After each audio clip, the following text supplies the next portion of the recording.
What's up, fellow patriots? I'm Kelly. Welcome back to Patriot Prepper channel, the channel where we get you ready for whatever disaster may come, whether it be hurricanes, EMPs, zombies, or your neighbor's bad Wi-Fi connection. Today's video is going to be for the newbies out there, the future preppers. Buckle up because we're going to cover everything that you need to know about prepping: food, water, medical supplies, self-defense, EDC, bug out bags, you name it, we got it. So grab your notebook or your stone tablet, whatever works in the apocalypse, and let's get started. But don't worry, I'm going to keep this light and fun, because what's prepping if you can't laugh at your impending doom? Am I right? Let's roll. Before we dive into the gear and gadgets, let's talk about something even more important: your mindset. If you think prepping is just about stockpiling cans of beans and sitting in a bunker wearing camo, well, you're half right. But there's more to it than that. Situational awareness. The first rule of prepping is paying attention. Know what's going on around you. If you walk into the store and you can't spot the exits in under 5 seconds, you need more practice. And no, carrying an aisle 4 does not count as a disaster, but it's good to be prepared for that too. So mindset and self-reliance. Prepping isn't just about being paranoid. It's about being self-reliant. It's about saying, hey, if something goes wrong, I can handle it. That doesn't make you crazy. It makes you smart. Remember, hope for the best, but prepare for the worst. So staying calm under pressure. In any crisis, the calmest person usually makes the best decision. You want to be that person, so don't panic. So let's get into the food. You can't survive without it. And no, your stash of ramen noodles does not count as long-term survival plan. Long-term food storage. Think shelf-stable foods like beans, pastas, canned goods, freeze-dried meals. Aim for at least 3 months worth of food. Start off small, then build onto it. So how to store it? You've got options here, whether it's just in buckets, or if you want to put Mylar bags with oxygen absorbers. Make sure you're rotating your stock too.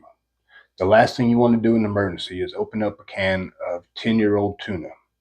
Trust me, it's bad enough when it's fresh. Not really, I kind of like tuna, but you understand what I'm getting at. So, cooking when the grid goes down. Have you ever tried to cook without electricity? Just get yourself a camp stove or a rocket stove, or even a solar oven. Worst case, cook over open fire. Start a fire. Just don't set your neighborhood ablaze. That's called not blending in. All right, water storage. No, your tap will not work forever. All right, so you got your food sorted out, but you could survive 3 weeks without food. Water, 3 days tops. So let's talk about water storage and purification. So first, how much water? The rule of thumb is 1 gallon of water per person per day. That's supposed to be for drinking, cooking, and hygiene. But really, I say 2 gallons per person per day. So for a family of 4 or 5, that's a lot of damn water. And I know what you're thinking, man, that's a lot of trips to Costco or Sam's. But trust me, it's better than the alternative, dehydration. And believe me, that is not a good look. So some of your storage options, you could think water barrels, portable tanks, bottle or jugged water, whatever works for you. Just keep it clean and sealed. And then we got purification methods. So when it comes to purifying water, you've got things like filters, like the Sawyer Minis, the Life Straws. We got purification tablets. We could boil water. Shit, I mean, you even got the UV light. So yeah, there's plenty of options, but none of them involve really drinking from a pond and hoping for the best. Next up, we got medical. Because let's face it, someone is going to get hurt. Whether it's from chopping wood or trying to open a can of beans with a dull knife. Pro tip, don't do that. So basic first aid kit. We're not talking about just Band-Aids and Neosporin. Get yourself a proper kit. One with gauze, tourniquets, trauma dressings. You don't want to be improvising in an emergency. And if you think you don't need a tourniquet, well, shit, just ask yourself, how clumsy are you with a hatchet? Medications. So you're going to want to stock up on any prescription medications you need. Also think pain relievers, antibiotics, and fish antibiotics are a thing. Hint, hint. Just saying. And other basic medications. Believe me, a toothache in the apocalypse, no thanks. First aid skills. So knowing how to stop the bleeding or do basic CPR. This could save lives. So maybe watch a YouTube video or two, or better yet, take a class. No one wants to be that person in an emergency who says, I got this, I've seen it on an episode of Grey's Anatomy, and just hopes for the best, right? No, get some training. Now let's talk comms, communication, right? Because when the cell towers are down, how are you going to know what's happening? Smoke signals, carrier pigeons? No, you need a plan. First up is like radios, right? Two-way radios, ham radios, CB radios.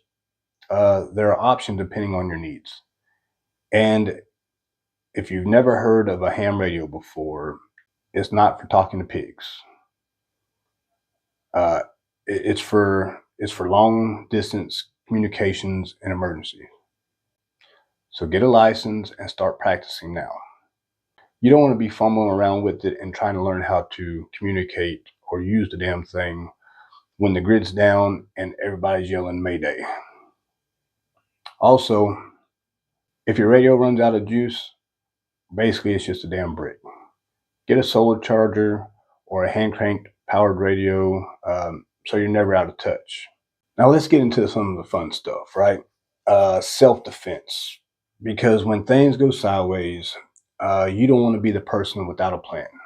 Or worse, the one holding a can of beans like it's a weapon. For the people that watch my channel regularly know I'm a big fan of the Second Amendment.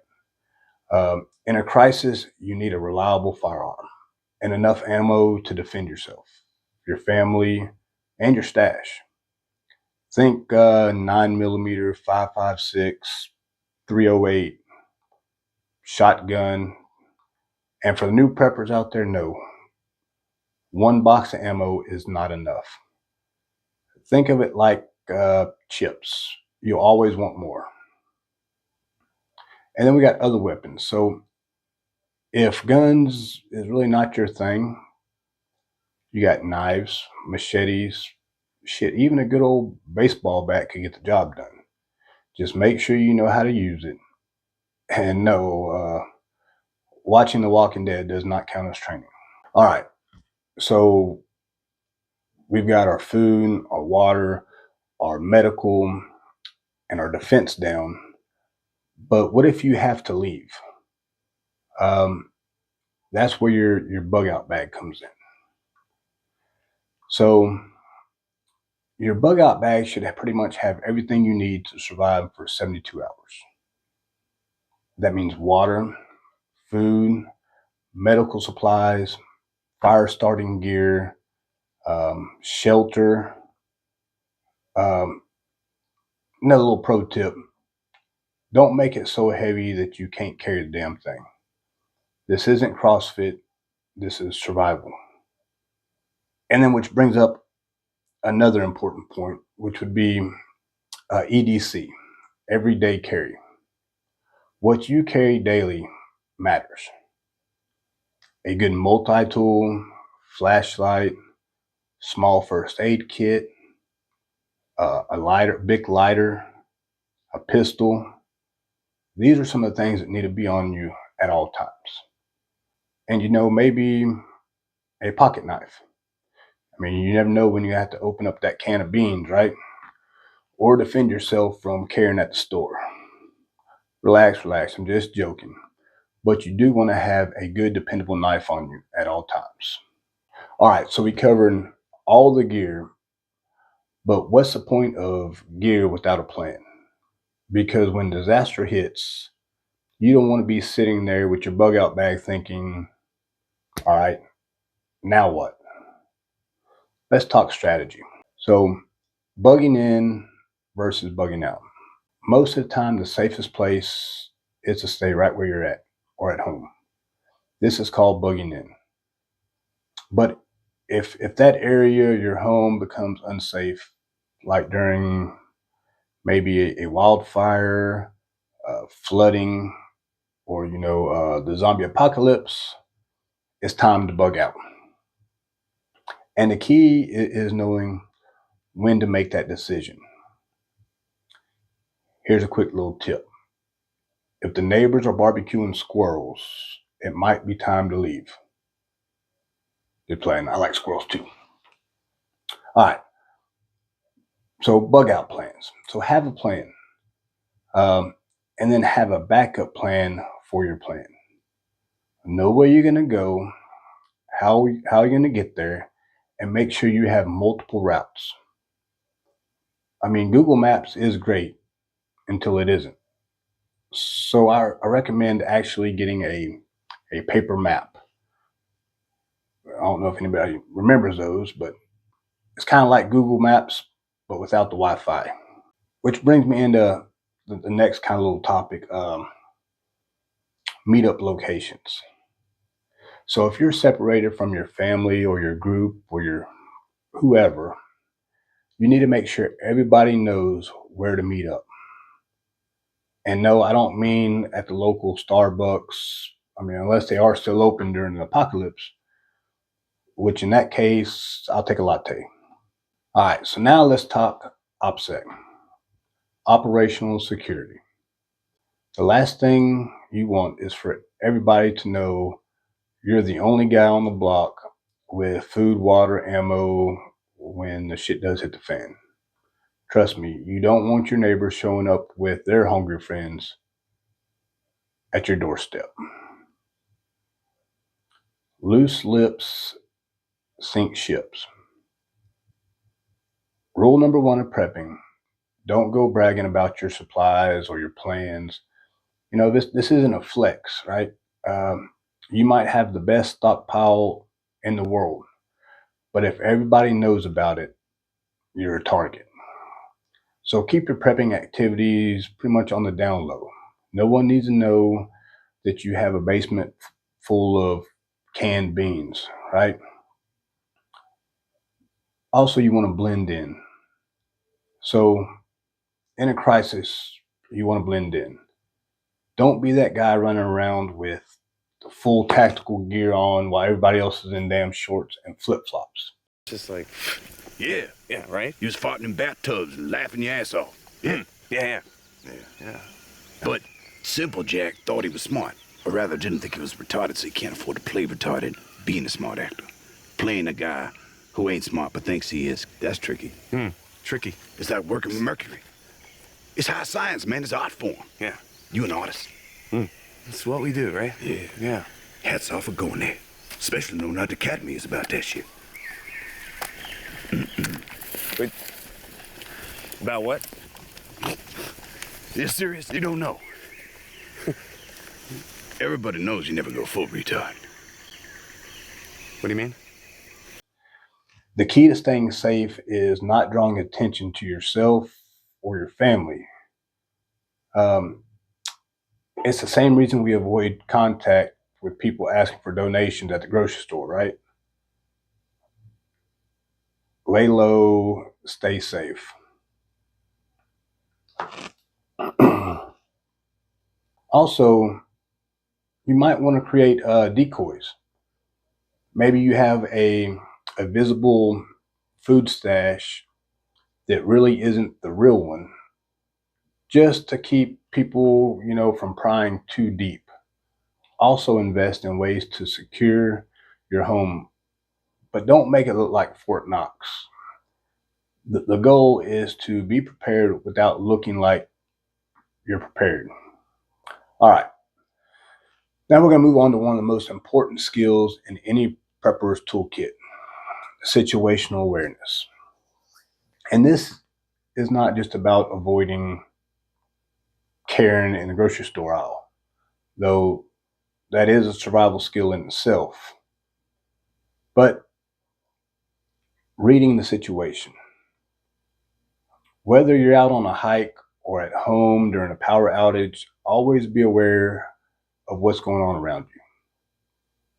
That means scanning for exits, being aware of the people who's nearby, and spotting potential hazards. Kind of think of it like you're the star in your own action movie, except the explosions are real and you actually really want to avoid those. So a lot of preppers actually use what they call uh, color codes of awareness. It's a system kind of stay alert. Typically, I think it's like white, yellow, orange, and red, which you can make up your own. But like white, you know, you're completely unaware. You're probably playing like Candy Crush or some shit on your phone. And then you got yellow, which means you're aware of your surroundings, but you're not paranoid or nothing like that, right? And then orange, um, something's not right. You're identifying potential threats and you're aware of them. And then red, right? Um, Meaning like the threat is real, and you're ready to act. Think full on Bruce Willis mode type shit. All right, so it's all well and good to have all the gear and the knowledge, but if you don't practice with it, you're going to be in for a rude awakening during SHTF. Well, let's be honest. Watching YouTube videos will not prepare you for actually using, say, a fire starter and setting up a tent during a downpour. You got to get hands-on. Go camping, practice making fires, setting up shelters, and cooking without power. And no, heating up a hot pocket in your microwave does not count as wilderness survival.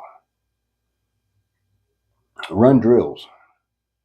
Gather your family and run some disaster drills. Fire drills, bug out drills, shit, even blackout drills.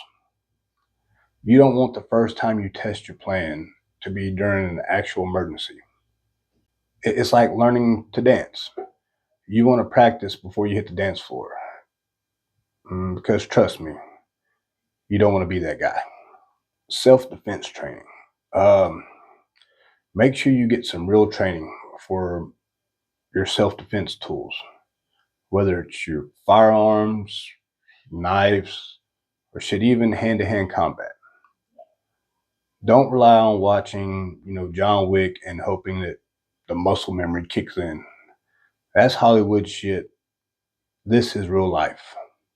All right, so next.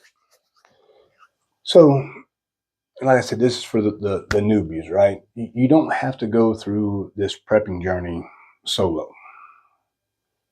Prepping isn't just for like the lone wolves living up in the mountains. There's actually whole communities out there, and no, you don't have to wear your tinfoil hat to join. All right. Oh shit.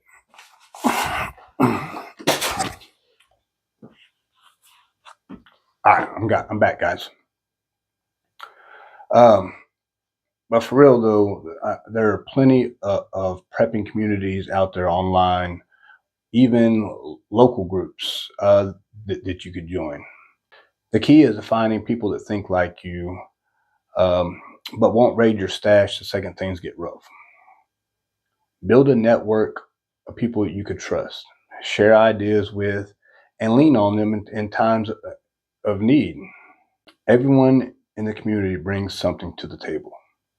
Whether you're great with first aid and your neighbor is a whiz at building things, you never know when you're going to need to trade skills or resources.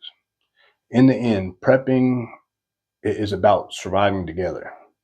So don't be afraid to reach out to fellow preppers. Just maybe leave the tinfoil hat at home. All right, folks. So we've covered a lot today in this video, from food, water, medical, comms, self-defense, bug out bag, mindset, and everything in between. Remember, prepping isn't about living in fear. It's about being ready for anything life throws your way. Whether it's a natural disaster, a financial crisis, or even Karen showing up unannounced, you'll be ready. If you're new to all this, just remember, start small, focus on the basics, and build from there. And most importantly, have fun with it. Because prepping isn't just about surviving, it's about thriving no matter what comes your way.